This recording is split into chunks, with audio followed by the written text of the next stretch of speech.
kay ibig pin ding pot ni mo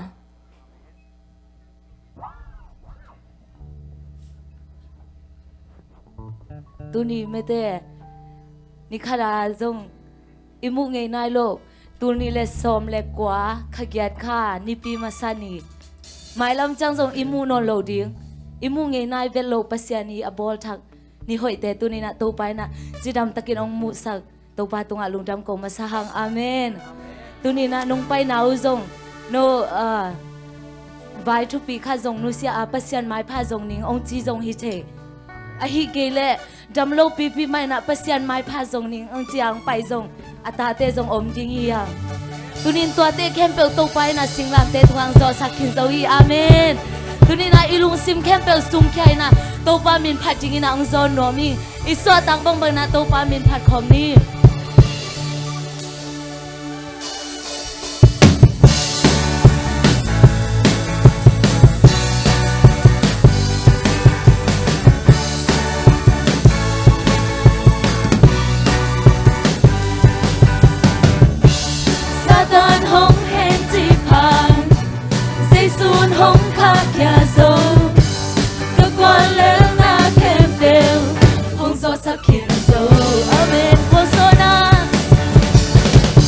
Persona la insani Persona chiang te khain Lamin chiang in to pa pani Satan hong hen de khao kem pel tu in to pa Giê xu in sinh quang tu a hong prang kya so yi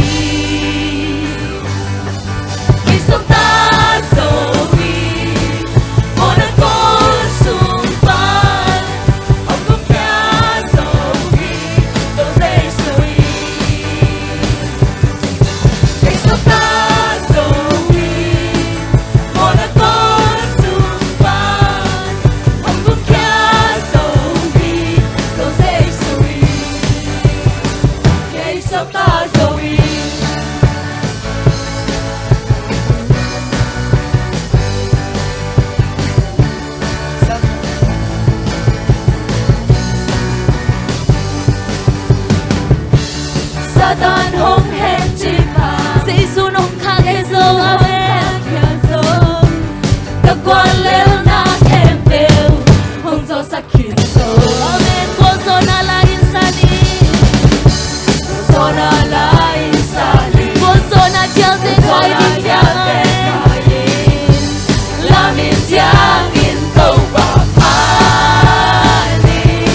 you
Amen. Tauba nang masawin mo na kong kayuhi. Tauba nang manmin na kempew nga tayo. Hanang kempew nang makumpyaw hito ba. Amen. Nung pinatihangin ludam ko in Jesus miswan ko gyap ki ko hito pa pasyano. Amen. Ludam na yung dekit ko tinin.